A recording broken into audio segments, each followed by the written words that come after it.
దేవుని నామమునకు మహిమ కలుగునుగాక. ప్రభుని మనం స్తుతించుదాం. హల్లెలూయా, హల్లెలూయా. ప్రభు సన్నిధిలో చక్కని సమయాన్ని మనం కలిగి ఉంటున్నాం. దేవుని వాక్యములో నుండి ఎంతో శ్రేష్టమైన అంశాలను ధ్యానం చేస్తున్నాం. రోమపత్రిక 13వ అధ్యాయం 12వ వచనాన్ని ధ్యానం చేస్తున్నాం. రోమపత్రిక 13:12లో రాత్రి చాలా గడిచి పగలు సమీపముగా ఉన్నది గనుక మనం అంధకార క్రియలను విసర్జించి తేజ సంబంధమైన యుద్ధోపకరణములు ధరించుకొందము అనే వాక్యాన్ని మనం ధ్యానం చేస్తున్నాం. అలాగే 13:14 కూడా ఆ విషయాలను తెలియజేస్తుంది. ముఖ్యంగా మనం అంధకార క్రియలు విసర్జించాలని, అలాగే తేజ సంబంధమైన యుద్ధోపకరణములు ధరించుకోవాలి అనే ప్రాముఖ్యమైన విషయాలను మనం ధ్యానం చేస్తున్నాం. ప్రాముఖ్యమైన విషయాలు. దాని కొరకు కాలము నెరగాలని, నిద్ర మేలుకొని వేళ ఏనిదని తెలుసుకొని మనము నిద్రలో ఉన్న పరిస్థితి కాకుండా సిద్ధపరుచుకుని ఆ పనిలో ఉండాలని వాక్యం తెలియజేస్తుంది. మనము త్వరగా ముందుకు వెళ్ళాలి. దేవుని వాక్యంలో నుండి మనం నేర్చుకుంటున్నాం అంధకార క్రియలను విసర్జించాలి మొదటిగా. అలాగే రెండవది తేజస్ సంబంధమైన యుద్ధోపకరణలు ధరించుకోవాలి. రెండు ప్రాముఖ్యమైన విషయాలు. వెలుగును ధరించాలి. వెలుగుంటే మాత్రమే రాలేదు. వెలుగుంటేనే రాలేదు. వెలుగు లేకపోతే వస్తుంది. నువ్వు వెలుగులోకి రావాలి. అందుకే దేవుడు కొన్ని విషయాలు మనకు పెట్టాడు. అందులో సాతాను ఆటలు సాగవు, సాతాను తంత్రాలు పనిచేయు. అదే దేవుడు మన కోసం ఏర్పాటు చేసింది. అందులో తేజస్ సంబంధమైన యుద్ధోపకరణములను ధరించుకోవాలి. మనం ధరించాలి. అది ధరిస్తే చీకటి పని చేయదు. అది ఇక్కడ మనం నేర్చుకుంటున్న విషయం. అందులో 4 విషయాలు మనం చూస్తున్నాం. శిరస్త్రాణం కొరకు రక్షణ, తర్వాత నిరీక్షణ. రక్షణ పొందుట కోసమైన జ్ఞానం, అది శిరస్త్రాణం. అలాగే నిరీక్షణ. యేసుక్రీస్తులో మనకేముంది? నిరీక్షణ ఉంది. మన జీవితంలో ఏవి తప్పనిసరిగా ఉన్నా మనకేముంది? నిరీక్షణ ఉంది. రోగాలదే విజయమైన మనకేముంది? నిరీక్షణ ఉంది. మరణముదే పై చెయ్యి అయినా కూడా మనకేముంది? నిరీక్షణ ఉంది. నిరీక్షణ ఉంది. మరణ లోయలో దేవుడు నా కోసం విజయాన్ని దాచాడు. నేను తప్పనిసరిగా నడిచే మార్గంలో దేవుడు నాకంటే ముందుగా నా కోసం నడిచాడు. ఆయన ఏం చేశాడు? ఒక పని చేశాడు. ఏంటది? మార్గమును సరళం చేశాడు. నాకు ముందుగా వెళ్ళి దేవుడు చేసింది ఏంటంటే, నా కుమారుడు వచ్చే మార్గం, నా పిల్లలు వచ్చే మార్గం ఇది. కాబట్టి ఇక్కడ నేనేం చేయాలి? నేనేం చేయగలనో దాన్ని చేయాలి. మనకంటే ముందుగా ఆయన వెళ్ళింది ఎందుకు? అది మనం గుర్తించాలి. అందుకు మనకేముంది? నిరీక్షణ ఉంది. ఆయన ఎదుర్కొన్న ప్రతిదీ మన కోసం గొప్ప నిరీక్షణను ఏర్పాటు చేయడానికి. అలాగే శిరస్త్రాణాన్ని గురించిన వెలుగు ఆయుధాలు, అలాగే కవచం మన ముఖ్యమైన అవయవాలను కాపాడగలిగినది. మనకు ప్రాణాంతకమయ్యే పరిస్థితిని లేక అలా ఉపయోగిస్తున్నాము. మన జీవితానికి ప్రమాదాన్ని తెచ్చే పరిస్థితిని రాకుండా చేసేదాన్ని ధరించమన్నాడు. అందులో 2 విషయాలు ఉన్నాయి. ఒకటి విశ్వాసము, రెండోది ప్రేమ. ఆ రెండో దాని గురించి ఇప్పుడు ధ్యానం చేద్దాం. విశ్వాసం విని మర్చిపోతే మళ్ళీ ఆ 3 వర్తమానాలు మళ్ళీ వినాలి. ఇంకా ఉన్నాయి వినడానికి. మనకు కావాలి విశ్వాసం ఎక్కువ. దేవుని భయమును, దేవుని ప్రత్యక్షతను, యెహోవా యందలి భయము పవిత్రమైనది. అది ఎప్పటి వరకు ఉంటుంది? అది నిత్యము నిలుచును. ఇది ఈ 2 విషయాలు. ఆయనకు భయపడేవాడు పవిత్రంగా ఉంటాడు, అలాగే నిరంతరం పవిత్రంగా ఉంటాడు. ఇది ముఖ్యమైన విషయం. ఇప్పుడు మనుషులు దేవుని భయము కాకుండా ఏం చేస్తున్నారు? తప్పించుకునే విధానాలను వెతుకుతున్నారు. వెతికి తప్పించుకోగలము, కనబడము, మనం కనిపించకుండా అన్ని చేయొచ్చు అంటే ఎన్నైనా చేస్తారు. ఒకవేళ ఆత్మలుగా ఉంటే అర్జెంటుగా ఏమైపోతారు? దురాత్మలైపోతారు. ఆత్మగుండి ఏదైనా చేసే అవకాశం వస్తే అర్జెంటుగా ఏమైపోతారు? అర్జెంటుగా దురాత్మలవుతారు. కానీ దేవుడు మనల్ని ఈ ఈ ఆయన పెట్టిన ఏర్పాటులో మన వ్యక్తిత్వం వికసిస్తుంది.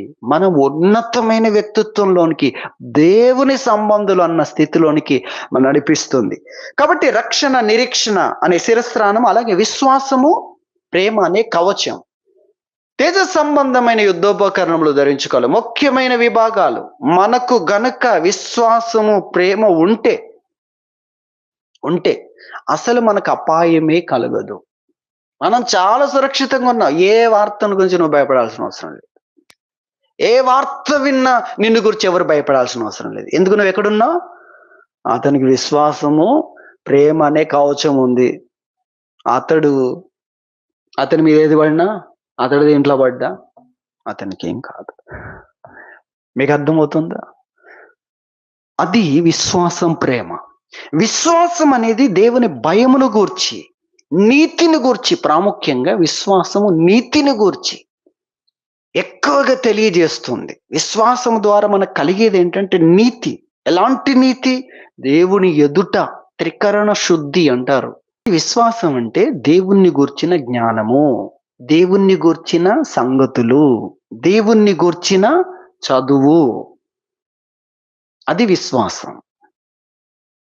మనలో విశ్వాసాన్ని కలిగించేదంతా దేవుణ్ణి గూర్చిన విషయాలు కదా. మనుషుని గురించి వినండి, భయం పెరుగుతుంది. టెక్నాలజీ గురించి వినండి, భయం పెరుగుతుంది. విశ్వాసం పెరగాలంటే మనల్ని గురించి వినండి, లోపాలన్నీ తెలిసిపోద్ది. అవును, నాకు అన్ని తెలుసు అనుకున్నాను, కానీ అన్ని తెలిసిన దాన్ని వాడలేని స్థితి కూడా ఉందని నాకు తెలుస్తుంది అని మనకు అర్థమవుతుంది. బలవంతులం అనుకునే లోపల బలహీనం అయిపోతూ ఉంటాం. కాబట్టి మనం గ్రహించాలి, విశ్వాసం దేవుణ్ణి గూర్చిన విషయాలు, మనిషిని గూర్చి కాదు, మనల్ని గూర్చి కాదు, ఇతరులను గూర్చి కాదు.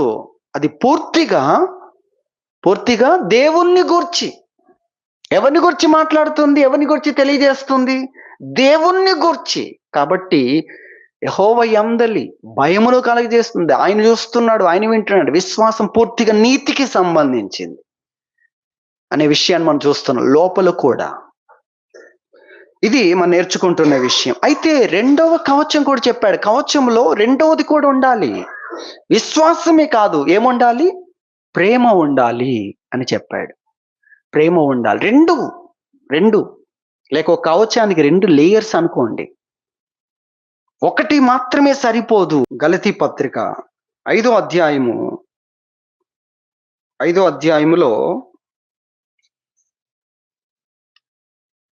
20వ వచనము చూస్తే, 20వ వచనంలో విగ్రహారాధన అభిచారం అని చెప్పాడు. అభిచారమును కూడా మనము చెప్పొచ్చు, కృత్రిమ కార్యాలు అని కూడా మనం దాన్ని చెప్పొచ్చు. అభిచారము అనే దాన్ని కృత్రిమ కార్యాలు కూడా చెప్పొచ్చు. సరే, తర్వాత ద్వేషము, కలహము, మత్సరము, క్రోధము, కక్షలు, భేదములు, విమతములు, అసూయలు, ఇవన్నీ కూడా విశ్వాసము అనే దాన్ని దాటుకొని రాగలిగిన విషయాలు. మీరు అది అర్థం చేసుకోవాలి. ప్రేమ మాత్రమే వీటిని నిలువరిస్తుంది. ప్రేమ మాత్రమే నిలువరిస్తుంది కోపాన్ని, ద్వేషాన్ని, కలహాన్ని, అసూయను, మత్సరమును, అలాగే పగ, ప్రతీకారాలను ఏది నిలువరిస్తుంది? ప్రేమ అడ్డుకుంటుంది. కొంతమంది గొప్ప విశ్వాసులే, విశ్వాసం ద్వారా పరిశుద్ధులే, కానీ ఓర్వలేని తనము వారిని ఆవరించింది. దాంట్లో బ్రతుకుతూ కూడా మేం పరిశుద్ధులం చాలు అనుకుంటున్నారు. ఈ పరిశుద్ధత ఏమైపోతుంది? అర్థం లేకుండా పోతుంది. కానీ ప్రేమ దాంట్లో ఉన్నట్లయితే, అందుకే విశ్వాసము, ప్రేమ అది నిన్ను కాపాడుతుంది అనేది మనం చూస్తున్నాం. విశ్వాసం గురించి మనం విన్నాం, ప్రేమను గురించి మనం జ్ఞాపకం చేసుకుందాం. దేవుని వాక్యంలో మనం లూకా సువార్త 11వ అధ్యాయం 39వ వచనాన్ని చూస్తే, మనము సమయము ముగింపులోనికి రావాలి. లూకాసు వార్త 7వ అధ్యాయం 39వ వచనం. అక్కడ ఒక వ్యక్తి ఏం చేస్తున్నాడు? చూస్తున్నాడు. చూచి కూడా అతనికి కనికరం కలగలేదు, జాలి కలగలేదు. అయ్యో, ఈ వ్యక్తిని దేవుడు కాపాడితే బాగుండు అని అనిపించలేదు అతనికి. చూచాడు. ఏం చూశాడు? ఇక్కడ ఒక స్త్రీ, పాపాత్ములైన ఒక స్త్రీ, ఆమె పశ్చాత్తాపడుతుంది. ఆమె అక్కడ మన 38 వెనక తట్టున ఆయన పాదముల యొద్ద నిలవబడింది, ఏడుస్తూ ఉంది. యేసుప్రభు పాదాల దగ్గర నిలబడింది, ఏడుస్తూ ఉంది. వెనక తట్టు ఏడుస్తుంది. ఆ వెనక తట్టున్న ఆ యొక్క ఆయన పాదములు, కన్నీళ్లతో ఆయన పాదములు తడుపుతుంది, తన తల వెంట్రుకలతో తుడుస్తుంది. అలాగే అత్తరు తీసుకొచ్చింది, అత్తరు ప్రభు యొక్క పాదములకు పోస్తుంది. ఇదంతా చూస్తున్న పరిసయ్యుడు ఇది చూస్తున్నాడు కదా 39లో. ఆయనను పిలిచిన పరిసయ్యుడు అది చూచి ఏమనుకుంటున్నాడు? ఇది పాపాత్మురాలు అనుకుంటున్నాడు. కానీ అయ్యో, ఎంత పశ్చాత్తాపడుతున్న వ్యక్తిని దేవుడు కరుణిస్తే బాగుండు, కాపాడితే బాగుండు అనుకుంటున్నాడా? చావని, నశించని ఇలాంటి వారిని ఎక్కడ వేయాలి? పరిశుద్ధుడుగానే ఉన్నాడు, లోపలంతా కఠినత్వం. ఈ కఠినత్వం పాపంది కదా, ఈ కఠినత్వం చీకటిది కదా. ఒక వ్యక్తి తన పాపాన్ని గురించి ఏడుస్తున్నా కూడా నీకు జాలి కలగట్లేదే?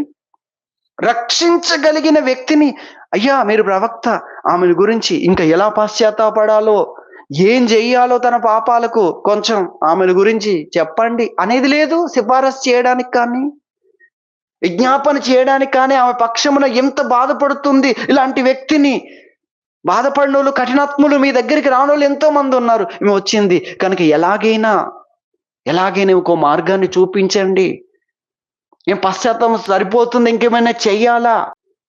అతనిలో కఠినత్వం ఉంది.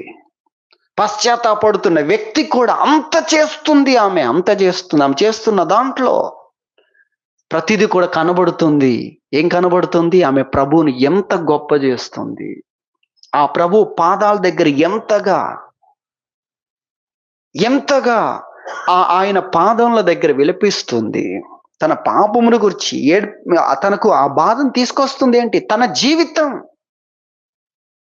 అంటే ఆమె ఆత్మను చూడండి.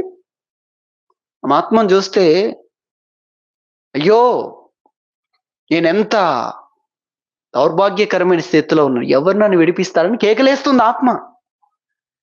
ఆమె ఎక్కడ బంధించబడింది? పాపాల మధ్యలో, పాపముల ఆమెను హింసిస్తుంటే ఆమె కేకలేస్తుంది ప్రభు కోసం, రక్షించగలిగిన వ్యక్తి కొరకు. అలాంటి పరిస్థితులు అది చూస్తున్న వ్యక్తికి ఏమాత్రం చలనం లేదు. పశ్చాత్తాపడుతున్నా, దుఃఖిస్తున్నా, ఆమెను దుఃఖించమని చెప్పింది ఎవరు? ఆమెను పట్టుకున్నది ఎవరు? ఆమె ప్రశ్నించింది ఎవరు? ఆమెకి ఏదైనా విషయం చెప్పింది ఎవరు? ఎవరు లేరు. ఆమె స్థితిని చూసి రక్షణ కొరకు, రక్షించబడాలని నేనేమి సువార్త ప్రకటించలేదు, నేనేమి ఈ మార్గాల్ని నాశనం చేస్తానని ఒక్క మాట కూడా చెప్పిన పరిస్థితి లేదు. చూసారా పరిశుద్ధుడు ఎలా ఉన్నాడండి? పాపము తీసుకొచ్చే కఠినత్వానికి ఈ కఠినత్వానికి తేడా లేదు అక్కడ. చూస్తున్నా కూడా, ఆమె దుఃఖం చూస్తున్నా, ఆమె చేస్తున్నది చూస్తున్నా, ఆమె తలను, ఆ తల వెంట్రుకలను తీసి ప్రభు పాదాల క్రింద పెడుతున్నా కూడా, ఒక్కొక్క పని ఆమె ప్రభువును ఎంత ఘనపరుస్తుంది అనే విషయం. ఎందుకు? ఆయనే రక్షించేవాడు, ఆయనే కాపాడగలిగిన వాడు.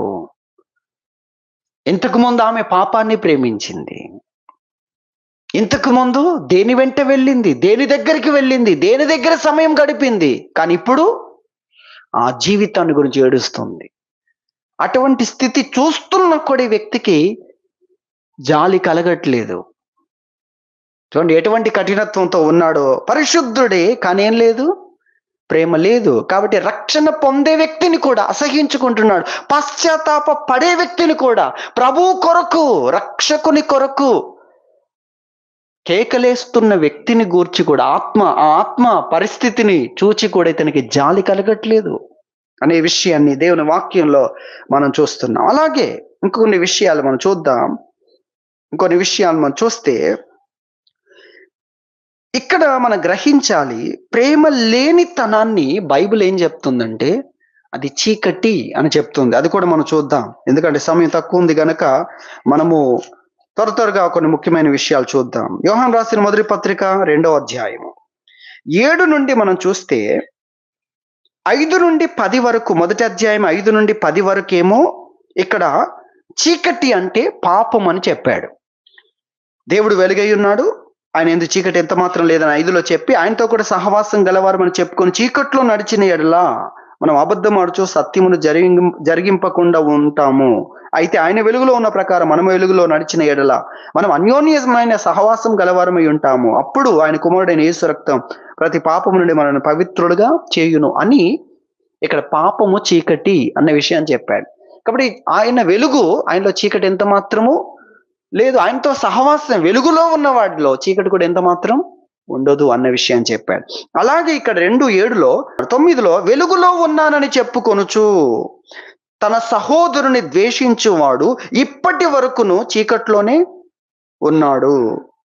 ఎప్పటి వరకు అంటే ఈ మధ్యలో చాలా సమయం జరిగింది. ఇప్పటి వరకు అన్నాడంటే అప్పటి నుండి ఇప్పటి వరకు. అర్థమవుతుందా? అప్పటి నుండి ఇప్పటి వరకు చాలా కాలం జరిగింది. మరి చాలా సంవత్సరాలు కూడా అనుకోను. చాలా సంవత్సరాలు అంటే బాలుడు ఏమయ్యాడు? యవనస్తుడయ్యాడు. యవనస్తుడయ్యాక మనం చూస్తున్న అడుగులు తడబడే వ్యక్తి కాదు. చాలా షార్పు, మాటల్లో షార్పు, విద్యలో షార్పు, రకరకాల విషయాల్లో ఇప్పుడు చాలా విషయాలు జరిగాయి. కానీ ఉన్నది మాత్రం చీకట్లోనే ఉన్నాడు. ఇప్పటి వరకు పరిస్థితి చీకట్లో అన్ని పెరిగాయి. సామర్థ్యం పెరిగింది, శక్తి పెరిగింది అని నేర్చుకున్నాడు. చాలా నేర్చుకున్నాడు. ప్రార్థన నేర్చుకున్నాడు, వాక్యం నేర్చుకున్నాడు కదా, చాలా నేర్చుకున్నాడు. కానీ ఎక్కడున్నాడు? చీకట్లో. ఎందుకో తెలుసా? ఎందుకు? ద్వేషం. సహోదరుణ్ణి ఇతడు సహోదరుడు అయ్యాడా? నా ప్రేమను పొందడానికి ఈ వ్యక్తి యోగ్యుడు. భూమి మీద ఉన్న భక్తులే నా దృష్టిలో గొప్ప వ్యక్తులు. ఏమన్నాడు భక్తుడు? భూమి మీద ఉన్న భక్తులే శ్రేష్ఠులు. శ్రేష్ఠులు అంటే వాళ్ళే గొప్పవారు, వాళ్ళే గొప్పవాళ్ళు. మనం గొప్ప వాళ్ళని ఎవరిని అనుకుంటున్నామో వాళ్ళు. ధనవంతులను అనుకుంటున్నారా? జ్ఞానం కలిగిన వారిని అనుకుంటున్నారా? ఎక్స్పర్ట్స్ని అనుకుంటున్నారు? ఎవరెవరిని అనుకుంటున్నారో అది ఆ గొప్పతనము ఎవరికి? భక్తుడికి. కాబట్టి సహోదరుడు అయ్యాడు. సహోదరుడు అనగానే నువ్వు మొదట ఏం చేయాలి? అభివాదం చేయాలి, వందనం చేయాలి. నీ ప్రేమను, నీ అనురాగాన్ని పంచడానికి ఈ వ్యక్తి యోగ్యుడు. ఈ వ్యక్తికి నాలో ఉన్న అనురాగం దేవునిలో నుండి నాకు కలిగినది ఈ వ్యక్తికి నేను ఇవ్వాలి. ఉందా అది? జ్ఞానం పెరుగుతుండగానే ఏమైపోతున్నారు? నాలుకను షార్ప్ చేసి నరకడం మొదలు పెడుతున్నారు. ఏం చేస్తున్నారండి? దానికి తెలివి అని ఒక పేరు. దేనికి? ట్రోలింగ్ పేరేంటి? మేము తెలివి కలిగిన వారం. నీకు పరలోకంలో ఉన్న పేరేంటో తెలుసా? గర్విష్ఠుడు అనే పేరు. దాని నిర్వచనం ఏంటో తెలుసా? అపహాసకుడు ప్లస్ దుష్టుడు. ఈ రెండు కలిపితేనంట ఆ పేరు. ఈ రెండిటికి అపహాసకుడు దుష్టత్వాన్ని ఇష్టపడుతున్నవాడు, దుష్టుడైన అపహాసకుడికి. అటువంటి వ్యక్తులు దేవుని దగ్గర నువ్వేమవుతున్నావు? ఇక్కడ ఏం చెప్తావంటే ఎప్పటికీ కూడా చీకట్లోనే ఉన్నాడు. ఇప్పటికి చాలా. ఇప్పుడు ఆ గుడిసెలో లేడు. ఇప్పటికి నువ్వు అనుకున్నట్టు ఫెయిల్ అయినోడు కాదు. ఇప్పటికి నువ్వు అనుకున్నట్టు ఏ విద్య లేనోడు కాదు. ఇప్పటికి మస్తు విద్యలు వచ్చాయి. చాలా నేర్చేసుకున్నాడు, చాలా ఎదిగాడు. కానీ ఆధ్యాత్మికంగా ఇప్పటికి ఎక్కడున్నాడు? చీకట్లోనే ఉన్నాడు. ఇలాంటి వాళ్ళని బోల్డంత మందిని చూస్తున్నాం కదా. ఏం లేదు వారికి? ప్రేమ లేదు. బైబిల్ మనకు తెలియజేస్తుంది. 1 కొరింథీ 13:2 ప్రవచించు కృపావరము కలిగి మర్మములన్నీయు జ్ఞానమంతయు ఎరిగిన వాడను అయినను. తర్వాత తర్వాత ఉంది ఇంకా. రెండో వచనంలోనే చాలా విషయాలు ఉంటాయి గదా! తర్వాత విశ్వాసం దాని గురించే. ప్రేమ అనే కవచం గూడా కావాలంటున్నాం గదా! కొండలను పెకిలింపగల పరిపూర్ణ విశ్వాసము గలవాడును అయినను ప్రేమ లేని వాడనైతే కొండలను పెకిలించగలిగిన ఎటువంటి విశ్వాసం? పరిపూర్ణ విశ్వాసం. అలాంటి వ్యక్తికి ప్రేమ ఉండదా? ప్రేమ ఉండనిది మళ్ళీ అది వేరు. విశ్వాసం దేవుడు నేను అనేది విశ్వాసం కదా! ఎంత గంభీరంగా చెప్తాం. నేనైతే గంభీరంగానే దేవుడు నేనేమనుకుంటున్నాను. కానీ ప్రేమ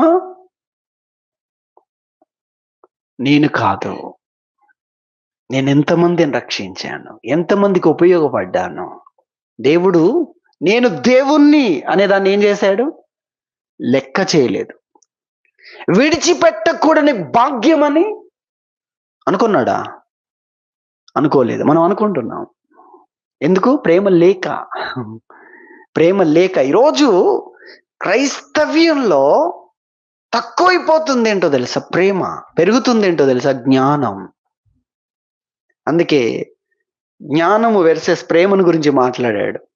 ఎవరు? అపోస్తలుడైన పౌలు. చూద్దాం దేవుని వాక్యములో 1 కొరింథీ 8:1 నుండి మనం చూస్తే ఇక్కడ ఒక సందర్భానికి సంబంధించి జ్ఞానం గురించి మాట్లాడాడు. విగ్రహములకు బలిగా అర్పించిన వాడి విషయం అనే ఒక సందర్భం. తర్వాత మనం అందరము జ్ఞానము గలవారమని ఎరుగుదుము. జ్ఞానం ఒప్పొంగజేయును గాని ప్రేమ క్షేమాభివృద్ధిని కలుగజేయును. ఏం చెప్పాడు? జ్ఞానం అంటే ఇప్పుడు ఏమర్థమైందో తెలుసా? నాకు తెలుసు అని ప్రధానికి ముందుకు రావడం. నాకు తెలుసు ఈ విషయంలో మొత్తం స్టడీ చేశాను.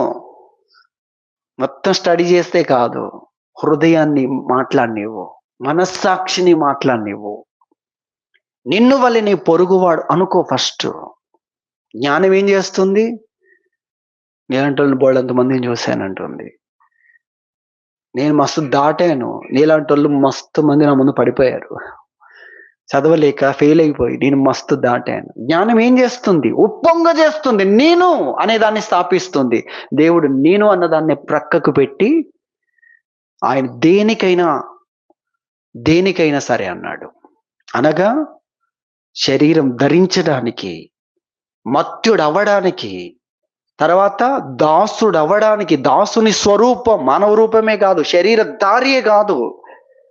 శరీరధారిగా రావడం అంటే ఆయన శరీరి కాదు, శరీరధారిగా వచ్చాడు. అలాగే దాసుని స్వరూపం ధరించుకున్నాడు, రిక్తుడయ్యాడు. ఎవరు? అత్యున్నతమైన సింహాసనమందు ఆసీనుడై ఉన్నవాడు. చూడండి, ప్రేమ వెర్షన్ చూడండి. అసలు విశ్వాసం ఏమో దేవునితో మన బిజినెస్ ను పెంచుతుంటే, ఈ ప్రేమ చూడండి. ప్రేమ ఏం చేస్తుంది?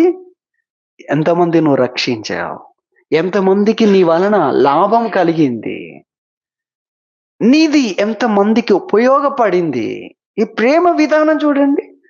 ఎంతమందికి నీవు అనుకూలంగా తయారయ్యావు, ఎంతమంది హృదయాలు ఆదరించబడ్డాయి, ఎంతమంది నీ ద్వారా బాగుపడ్డారు, ఎంతమంది యొక్క ఆ వ్యతిరేకత తగ్గింది, ఎంతమంది ఎండలోండి నీడకు వచ్చారు, ఎంతమంది చలిలో వెచ్చదనాన్ని పొందారు. ఈ ప్రేమ విధానాలన్నీ ఇలాంటివే. మీరు యెషయా గ్రంథం 58వ అధ్యాయంలో కూడా అంధకారం నీకు మధ్యాహ్నం అవుతుంది అంటాడు. అంధకారం మామూలుగా సాధారణంగా అంధకారం అయితే మనకు మధ్యాహ్నం ఏం కాదు. దేవుడు వచ్చి చీకట్లో ఉంటాం, మనం దాటుతామని దేవుడు ఆదరణ మాటలు చెప్తూ ఉంటాడు. కానీ కొంతమందికి అంధకారం మధ్యాహ్నం అయిపోద్ది. ఎందుకంటే వాళ్ళు ఆల్రెడీ అలా చేశారు. చీకట్లో ఉన్న వ్యక్తిని చూసి నువ్వు చీకట్లో ఉండాల్సిన అవసరం లేదు, నా వెలుగు నీకు ఇస్తాను అని అన్నారు వాళ్ళు. ఒక వ్యక్తి తప్పులు చేసి నష్టములో ఉంటే నేను వెల చెల్లిస్తాను, నువ్వు బయటికి రా అని చెప్పారు. అర్థమవుతుంది మీకు? ఆ వ్యక్తి సంవత్సరం అంతా కూడా ఆ బానిసత్వం క్రింద ఉండాలి, బాధలో ఉండాలి, సంవత్సరం అంతా బాధలో ఉండాలి. ఒక్క క్షణములో విడుదల చేశారు ఆ వ్యక్తిని. కొంతమంది వారికున్న ధనమును బట్టి, వారికున్న ప్రేమను బట్టి, లేదా నా భుజము నీ బరువుకు సపోర్ట్ ఇస్తానని 50% తగ్గించేశారు వాళ్ళ బరువును.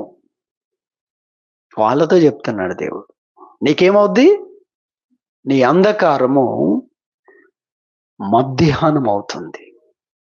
ఎందుకవుతుంది? నువ్వు అలా చేసావు. నీకున్న దాంతో నువ్వు అలా చేసావు. చీకట్లో ఉన్నవాడిని చూసి నేను కూడా ఒకప్పుడు అలాగే ఉన్నాను, ఏం కాదులే దాటుతావులే అన్నట్లు కాదు. కాదు, నీకున్న దాన్ని తీసి ఇచ్చావు. నీకున్న ఆహారాన్ని ఇచ్చావు. నీకున్న వెచ్చదనాన్ని చలిలో ఇవ్వగలిగిన నీకున్న దాన్ని ఇచ్చావు. నా గొర్రె బొచ్చు చేత వేడిమి పొందని వాడెవడు అన్నాడు యోబు. అర్థమైందా? అంతగా ఎందుకు ఈయన చూడండి, ఈయనకు అంత ఇలాంటిది ఎందుకు కలిగింది?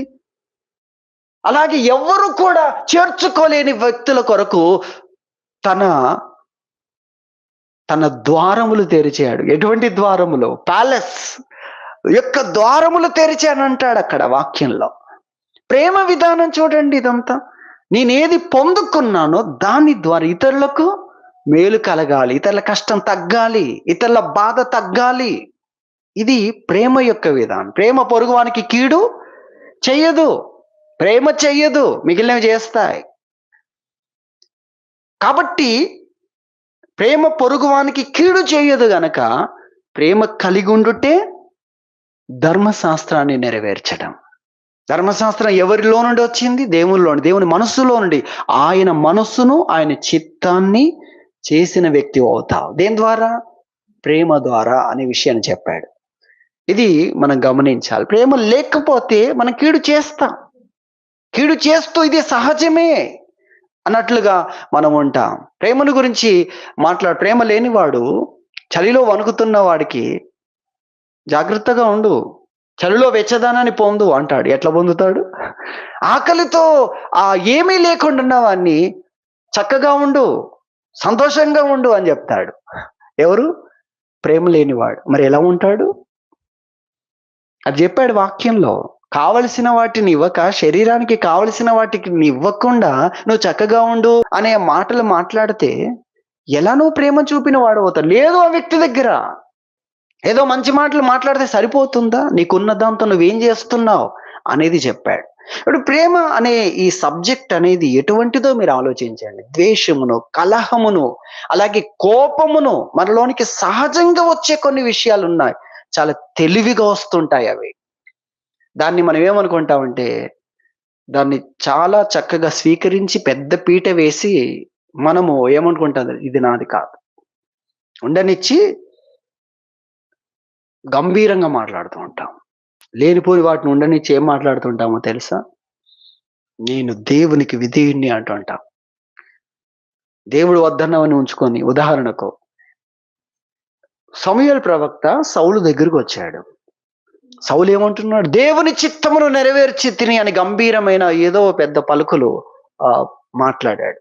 అప్పుడు సమూయేలు ప్రవక్త, నువ్వు మాట్లాడాల్సిన పని లేదు, నీవు దేవుని చిత్తాన్ని నెరవేరిస్తే నాకెందుకు ఈ అరుపులు వినిపిస్తున్నాయి? నేను వినుచున్న ఆ ఎడ్ల రంకెలు గాని, ఆ గొర్రె పిల్లల అరుపులు గాని, ఆ గొర్రెల అరుపులు ఇవి ఎందుకు వినబడుతున్నాయి? ఇలాంటివన్నీ వేరే దేశం నుండి వస్తేనే వినబడతాయి. అవి ఎందుకు ఆ విధంగా సాధు పరచ జాలక అలా చేస్తున్నాయి? ఆ శబ్దాలు నాకు ఎందుకు వినబడుతున్నాయి అంటే ఏమంటున్నాడు? దేవునికి బలర్పించడానికి తీసుకొచ్చారు జనులు. దేవుడు చెప్పింది ఏంటి? ఏ ఒక్కదాన్ని ఉంచక నిర్మూలన చేయి, ఎందుకంటే అది శాపగ్రస్తమైంది అని చెప్తే తీసుకొచ్చి ఏమంటున్నాడు? దేవుని ఆజ్ఞ నెరవేర్చాను. ఎటువంటి పరిస్థితి అన్నమాట. కోపము, ద్వేషము, ఆ యొక్క కలహము, పగ, ప్రతీకారం ఇదంతా వచ్చి మనిషి జీవితాన్ని నాశనం చేస్తున్నా మనిషి ఏమి చేయలేడు. అలాగే చూస్తూ ఉంటాడు. ఇదంతా నాది కాదు, నేను అంటే ఇది రాకముందు ఎలా ఉన్నానో నేను. అందుకే ఒక తండ్రి తన కుమారుని గురించి అన్నాడంట. ఏమన్నాడంటే, మా వాడు పరీక్షలు రాకముందు బుద్ధిమంతుడు, రాగానే ఏం చేసేవాడు? చక్కగా బుక్స్ తీసుకునేవాడు, వాళ్ళు వెళ్ళేవాడు, తన కుర్చీ వేసుకొని టేబుల్ వేసుకొని చక్కగా చదువుకునేవాడు, బుద్ధిమంతుడు. ఎప్పుడైతే పరీక్షలు వచ్చాయో అవి వాడిని పాడు చేసాయి. వాడు ఇప్పుడు పుస్తకమే పట్టట్లేదు. పిచ్చివాడిలాగా ఉన్నాడు ఇప్పుడు. వాడు బుద్ధిమంతుడే. పరీక్షలు వచ్చి వాడిని ఏం చేశాయి? పాడు చేశాయి. మన జీవితంలో కూడా ప్రేమ లేనందు చేత వచ్చే ఈ సమస్యలన్నిటికీ మనం ఏం చేస్తుంటాము తెలుసా? ఇది నాది కాదు, వాళ్ళు చేశారు అట్లా. కాబట్టి నేను అనే వ్యక్తిని బుద్ధిమంతుణ్ణి అని చూసుకుంటుంటాడు ఇతడు. ఇతడు బుద్ధిహీనంగా ప్రవర్తిస్తున్న ఇది నాది కాదు, ఈ కోపం నాది కాదు, ఈ ద్వేషం నాది కాదు, ఈ తొందరపడతనం నాది కాదు, వాళ్ళది. వాళ్ళతో అలాగే ప్రవర్తించాలి, అది వాళ్ళది, అది నా లిస్టులో చేర్చొద్దు అని అనుకుంటూ ఉంటాడు ప్రేమ లేనందు చేత. కానీ ప్రేమ ఏం చేస్తుందో తెలుసా? ప్రేమ కోపమును వస్తుంది, దాని స్పీడ్ను తగ్గిస్తుంది. ఏం తగ్గిస్తుంది? స్పీడ్ను తగ్గిస్తుంది. ప్రేమ త్వరగా కోపపడదు. ప్రేమ త్వరగా కోప్పడదు. టైం ఉంది, నిదానిస్తుంది. నిదానించుట అనేది ప్రేమకుంది ఆ తెలివి. మీకు అర్థమైంది కదా? లేదనుకోండి, మీకు ఎంత విశ్వాసం ఉన్నా, ఎంత దేవుని పట్ల అది ఉన్న కోపం త్వరగా వచ్చేస్తుంటుంది. రాగానే దాన్ని వేడిగా ప్రజెంట్ చేస్తుంటారు మీరు. కానీ ప్రేమ దాని తీవ్రతను తగ్గిస్తుంది, దాని స్పీడ్ను తగ్గిస్తుంది. ప్రేమలో అనేకమైన అద్భుతమైన లక్షణాలు ఉన్నాయి అనేది మనం గమనించాలి. చాలా మంది జీవితాలు మనం చూస్తే, సరే యోబు భార్యను మనం జ్ఞాపకం చేసుకుందాం. ఆమె పరిశుద్ధురాలా కాదా? నీతిమంతురాలా కాదా? ఆమె పరిశుద్ధురాలే, ఆమె నీతిమంతురాలే. కానీ ఆమె భక్తుడైన తన భర్త యొక్క చావును కోరుకుంటుంది. అవునా కాదా? లేకపోతే ఈయన గనక మూర్ఖురాలు వలె తాగుబోతులాగా నువ్వెందుకు మాట్లాడతావు అంటే, ఇట్లా తాగుబోతులు కాదు, అలాగే మూర్ఖురాలు వలె ఎవరో బయట భక్తిహీనులాగా నువ్వే అంటే నువ్వు కాదు అనేది అంటున్నాడు. ఈమె అలా అనలేదు. చనిపోయిన వారిలాగా ఏదో బాధల నుండి బయటపడ్డట్లు కాదు, ఈమె డైరెక్టే అంది. ఏమంటుంది? నీవు చనిపో. దేవుణ్ణి దూషించి, సరే అది శోధంతో అన్నది, కానీ ఈ చావును కోరడం అనేది ఆమెలో ఉంది. ఎందుకు? ఆ పరిస్థితులను బట్టి. మనం యోబు గ్రంథం 19వ అధ్యాయంలో కూడా యోబు ఆ విషయాన్ని గుర్తు చేస్తాడు, తన ఊపిరి ఎలా అసహ్యమని. యోబు భార్య మంచిదే, ఆమె పరిశుద్ధురాలే. కానీ ఆమె ఇప్పుడు యోబు పట్ల, యోబుకు దేవుడు భార్య అంటే సహకారిగా ఉండే వ్యక్తికి ఇస్తే, ఈమె సహకారిగా లేదు, సహాయం చేయట్లేదు, బాధను తగ్గించట్లేదు, బరువును తగ్గించట్లేదు. భక్తి పరురాలు, పరిశుద్ధురాలు, కానీ సహాయపడలేకపోతుంది. చూడండి, ఆమె ఏం చేస్తుంది? ఇంకా బాధను పెంచుతుంది, కీడు చేస్తుంది, తనకున్న వాటి చేత కీడు చేస్తుంది, తనకున్న జ్ఞానం చేత కీడు చేస్తుంది, తనకున్న జ్ఞానం చేత తన భర్త యొక్క విలువను పని వాళ్ళ దగ్గర తగ్గిస్తుంది. ఎన్ని పనులు చేస్తుంది తెలుసా? సాధారణంగా మీరు చూస్తే, మీరందరూ మంచి విశ్వాసురాలు, మా దేశంలోనే గొప్ప అని మేము ఇక పాస్టర్లుగా అక్కడ ఉంటే మేము కూడా వారిని ఎంతో సన్మానిస్తూ గౌరవభావంతో ఉంటాం. కానీ ఆమె చేస్తున్న పనేంటి? ప్రేమ లేనందు చేత కోపం లోపలికి వచ్చిన, ద్వేషం లోపలికి వచ్చిన, ఈ ద్వేషము చీకటి కుటుంబం, సాతానుకు సంబంధించింది. కోపమును త్వరగా వ్యక్తపరచుట, కోపం రాగానే దాన్ని నిదానించే వ్యవస్థ మనకు కావాలి, అది ప్రేమలో ఉంది. కాబట్టి ప్రేమ లేనందుకు అనేకులు చీకట్లోకి వెళ్ళిపోయిన పరిస్థితులు మనం చూస్తున్నాం. అందుకే ఇక్కడ మనం పూర్తిగా చదువుకోలేదు కదా, యోహాను రాసిన మొదటి పత్రిక 2వ అధ్యాయంలో ఇక్కడ 9 నుండి చూస్తే, వెలుగులో ఉన్నానని చెప్పుకొనుచు తన సహోదరుని ద్వేషించువాడు ఇప్పటి వరకు చీకట్లోనే ఉన్నాడు, తన సహోదరుని ప్రేమించువాడు వెలుగులో ఉన్నవాడు అతని యందు అభ్యంతర కారణం ఏదియో లేదు.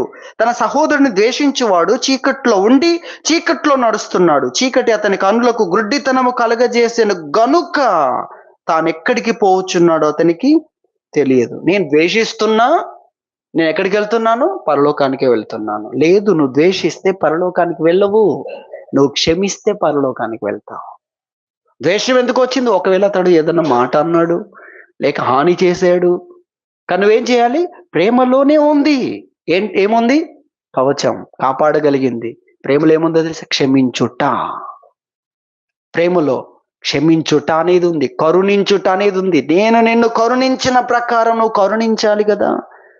కరుణించుడు కాదు, పండుగ చేసుకున్నాను నువ్వు క్షమించినందుకు. 3,60,00,000 అప్పు నువ్వు క్షమించినందుకు నేను పండుగ చేసుకున్నాను. కానీ ₹50 అప్పున్నవని క్షమించలేకపోయావు. నేను నిన్ను కరుణించిన ప్రకారం నీవు కరుణించాల్సి ఉండెను కదా. అది నేర్చుకోలేదు. ప్రేమ మనల్ని కాపాడుతుంది. ద్వేషము నుండి, కోపము నుండి, పగ నుండి, ప్రతీకారం నుండి. సాతాను సులువుగా చిక్కులు పెట్టు పాపాలు మన మీదకి పంపిస్తాడు. అవి సులువుగా నిన్ను ఏం చేస్తాయి? ట్రాప్ చేస్తాయి. సులువుగా నిన్ను బంధించేస్తాయి. సులువుగా నీకు అర్థం కాకుండానే నువ్వు దాని వశమైపోతావు. మరి ఇంత అత్యంత ప్రమాదకరమైన దాని నుండి ఎలా కాపాడబడాలంటే ప్రేమ కావాలి, మనస్సాక్షి కావాలి, ప్రేమ కావాలి. ఆ ప్రేమ మనల్ని కాపాడుతుంది. ప్రేమను కవచంగా ధరించు. ఇది దేవుని వాక్యం తెలియజేస్తుంది. యోబు స్నేహితులు చూడండి, వాళ్ళ గురించి ఏమన్నా చెప్పేది ఉందా? వాళ్ళ మాటలు మీరు అన్ని జాగ్రత్తగా రాసుకోనండి. ప్రపంచానికి అద్భుతమైన సందేశాలు. ఎవరికైనా ప్రపంచంలో వారు చెప్పిన సైన్స్ ముందు ఇప్పటి సైన్స్ ఇంకా వెనకాల ఉంది. మీకు అర్థమవుతుందా? సైన్స్ ముందుకెళ్ళాలంటే యోబు స్నేహితులు మాట్లాడిన విషయాల్లో ఉండి విషయాలు సేకరించుకోవాలి, అప్పుడు ముందుకెళ్తుంది. అలాంటి విషయాలు వారు మాట్లాడారు.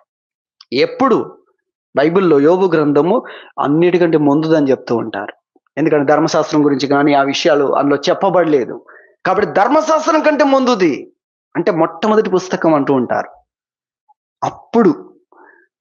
అప్పుడు చెప్పారు ఇటువంటి జ్ఞానం. అలాగే వారు చెప్పిన దేవుణ్ణి గురించిన విషయాలు చాలా శక్తివంతమైంది. వారు ఎంత జ్ఞానులు, ఎంత భక్తి పరులు. మేమున్న వాదనలకు వాటికి వీటికి అనుకునే వాళ్ళు ఉన్నారు కదా, వాళ్ళకంటే వీళ్ళు ఎంత షార్పో అటువంటి వ్యక్తులు. కానీ యోబుని బాధ పెట్టారా? బాధను తగ్గించారా? బాధ పెట్టారు. యోబు కీడు చేశారా లేక కీడును తగ్గించారా? కీడు చేశారు. అంత జ్ఞానం ఉంది కదా, అంత దేవునికి ఇష్టలు కదా, యోబు తర్వాత మీరే కదా. కానీ ప్రేమ లేనందుకు దేవుని కోపాన్ని రేపారు. బైబిల్లో ప్రభు ఏమంటాడు? నా కోపము మండుతుంది వారి మీద, నీ మీద, నీ స్నేహితుల మీద మండుతుందని యోబు యొక్క స్నేహితుల్లో ఒక్క స్నేహితునితో మాట్లాడతాడు దేవుడు. కాబట్టి మీరు యోబు దగ్గరికి వెళ్ళాలి. ఆయన మీ పక్షాన ప్రార్థిస్తేనే నేను మిమ్మల్ని క్షమిస్తాను అని యోబు స్నేహితులతో దేవుడు మాట్లాడతాడు. ముఖ్యమైన స్నేహితుడితో, నీ మీద, నీ ఇద్దరు స్నేహితుల మీద నాకు మండుతుంది కోపం. మీ మాటలు నా కోపాన్ని రేపాయి. ఎంతగా అంటే ఇప్పుడు వెంటనే నేను శిక్షించబోతున్నాను. దాన్ని ఆపాలంటే, అడ్డుపడాలంటే ఎవరు ప్రార్థించాలి? యోబు ప్రార్థించాలి. ప్రేమ లేనందుకు దేవుని కోపాన్ని రేపారు. దేవుని నుండి శిక్ష పొందే పరిస్థితిలోనికి, ప్రమాదంలో పడ్డారు. మీకు అర్థమైందిగా? విశ్వాసం గురించి విన్నాం కదా. ఇప్పుడు ప్రేమ, విశ్వాసము, ప్రేమ అనే ఆ కవచములో ఈ రెండు విషయాలు ఉండాలి. అది మనం నేర్చుకుంటున్నాం. యోబు స్నేహితులు ఆ విధంగా ఒక్కొక్కరిని గురించి మనం చూస్తే వారందరి జీవితాల్లో ఇటువంటి పరిస్థితులను మనం కనుగొనగలం. కారణమేంటి అంటే ప్రేమ లేనందుకు. ఒక యాజకుడు వెళ్తూ ఉన్నాడు, మధ్యలో ఒక వ్యక్తి దొంగల చేతిలో చిక్కి, ఏం జరిగిందో తర్వాత విషయం కానీ మొత్తానికి కొర ప్రాణంతో పడి ఉన్నాడు. ఎవరో బాగా కొట్టారు, రక్తాలు కూడా కారుతున్నాయి, గాయాలు కూడా బాగా గాయాలయ్యాయి. ఆ పరిస్థితుల్లో యాజకుడు చూశాడు. ఏమైనా సహాయం చేశాడా? యాజకుడు అంటే ఆయన అడగండి మీరు, ఆయనకు అన్ని సబ్జెక్టులు వచ్చు, కానీ సహాయకరంగా లేడు. లేవీయుడు అటువైపుగా వచ్చాడు, చూశాడు పరిస్థితి, కానీ సహాయకరంగా లేడు. ప్రేమ అనేది ఎంత శక్తివంతమైంది అనే విషయాన్ని మనం గుర్తించాలి. కాబట్టి ఈ ప్రేమ మనము కలిగి ఉండాలి. ఈ ప్రేమ కీడు చేయదు. ఈ ప్రేమ మేలు చేస్తుంది, మేలుకరంగా ఉంటుంది. నేను ఎలా మేలుకరంగా ఉండగలను నాకున్న వాటితో, దేవుడు నాకు ఇచ్చిన వాటితో అని ఆలోచిస్తుంది. ఈ ప్రేమను గురించి దేవుడు చెప్పినప్పుడు ఆహారం కలిగిన వాడు, కొంచెం కలిగిన వాడు, ఒక్క పూట కలిగిన వాడు కూడా ఏం చేయాలి? ఈ పని చెయ్యాలి అని చెప్పాడు. మనము ప్రేమ లేకపోతే ఇప్పుడే కాదు, నేర్చుకుందాం. ఇంకా నేర్చుకోవాలి, నేర్చుకోవాలి, నేర్చుకోవాలి, నేర్చుకోవాలి. చూపించేది లేదు. చూపించేది లేదు. ఎదగని దేవుడు బాగా ఎదిగించాలి నన్ను. గొప్పవాడిని కావాలి. ఇట్లా కాదు 1000 మందిని పిలిచిపెడతాం భోజనం. కానీ ప్రేమ ఏం చెప్తుందో తెలుసా? నీకున్న 2 పూటలు నీకుంటే, ఒక్క పూట వెంటనే ఒక పూట తగ్గించుకొని ఇంకొక పూట, ఎందుకంటే అతనికి 2 పూటలు లేవు. అక్కడి నుండి ప్రారంభమవుతుంది ప్రేమ. ప్రేమ కవచం నిన్ను కాపాడుతుంది. ప్రేమ దేవుని చిత్తాన్ని, మనస్సులో ఉన్న ధర్మశాస్త్రాన్ని నెరవేర్చే వ్యక్తిగా నిన్ను నిలబెడుతుంది అనేది ప్రభువు మనకు తెలియజేస్తున్నాడు. చీకటి నీలోనికి రాకుండా సులువుగా నిన్ను చిక్కులబెట్టగలిగిన సాతాను యొక్క అధునాతనమైన ఆయుధాలవి. ఎలాంటివి? చాలా షార్ప్, తెలివిగా మనిషిని ట్రాప్ చేసేవి ఉన్నాయి సైతాన్ దగ్గర. దానికి చెక్ పెట్టేది ఏంటి? ప్రేమ. అది మనం గ్రహించాలి. ప్రేమ ఏం చేస్తుందో తెలుసా? సాయంకాలం కాగానే కోపాన్ని నరికేస్తుందంతే. ప్రేమ ఏం చేస్తుంది? అయిపోయింది, అయిపోయింది, అయిపోయింది. ఇక నువ్వు నూతన హృదయముతో దేవుని కృపను పొందగలిగిన వ్యక్తిగా నువ్వు ఉండాలి అని లోపల చెత్త చెదారం అంతటిని కూడా బయటికి పంపిస్తుంది. ఆ ప్రేమ లేకపోతే దానికి జీవం కలుగుతుంది. దేనికి? కోపానికి జీవం కలుగుతుంది, వ్యతిరేకతకు జీవం కలుగుతుంది. కానీ ప్రేమ ఏం చేస్తుంది? కోపాన్ని తొలగిస్తుంది. చెత్త తీసేయాలి దీన్ని అంతటిని కూడా. చెత్తనంతా నింపుకుంటే ఉండనిస్తే ఏమవుతాం మనం? మనము అందులో పార్ట్ అవుతాం. అర్థమవుతుందా? అది మనం గ్రహించాలి. కాబట్టి ఇవన్నీ కూడా, ఈ కోపము, ద్వేషం, ఈ చీకటి కుటుంబం, చీకటికి సంబంధించినవి. అవి ఈ రోజున చాలా మంది జీవితాల్లో కోపం పెద్ద వృక్షం అయిపోయింది. పగ, ప్రతీకారం. నేను క్షమించను. దేవుని దగ్గరికి వస్తున్నప్పుడు క్షమించను అని ఒక్క రోజు కాదు, సూర్యుడు అస్తమించే వరకే కోపం ఉండకూడదంటే, నేను క్షమించను అని సంవత్సరాల నుండి వచ్చే వాళ్ళ పరిస్థితి ఏంటి? ఏంటండి? ఆ విభాగాల్లో దేవుడు పనిచేయట్లేదు. ఆ విభాగాల్లో చీకటి ఆవరించింది. ఆ విభాగం ద్వారా దేవుడు ఎలా ఉన్నాడు? దేవుడు మాత్రం బాధతోనే ఉన్నాడు. ఈ విధంగా అనేకమైన విషయాలు ఒకదాని తర్వాత ఒకటి. కోపం ఎందుకు ఉండకూడదంటే జీవం కలుగుతుంది దానికి. అది వెంటనే ద్వేషంగా మారుతుంది. అది వెంటనే పగగా మారుతుంది. అందుకే ఉండకూడదు అన్నాడు. ఎందుకు సూర్యుడు అస్తమించి అంత అంత తక్కువ టైం ఇచ్చాడు దేవుడు? పోయి సాయంకాలం కోపం వస్తే అసలు టైం ఏమి ఉండదు. ఎందుకంత ఎమర్జెన్సీ? ఎమర్జెన్సీ అంటే దానికి జీవం పడుతుంది. కోపంతో రెండో రోజు ఉండు, ఏం జరుగుతుంది? కోపంతో ఉన్న వ్యక్తి రెండవ రోజు ఎలా ఉంటాడు? ఆ వ్యక్తి వైపే చూడు. నిన్ను చూశాడు, ఇప్పుడు చూడడు వ్యక్తి వైపు. మూడో రోజు అతడు కనిపిస్తే వెనక్కి తిరుగుతాడు. నాలుగో రోజు దేవుడు ఎందుకు ఉండనిస్తున్నాడు ఇలాంటి వారిని? నేనైతేనా రెడ్ పెన్నుతో కొట్టేసేవాడిని కదా. ఇలా మారుతుంది.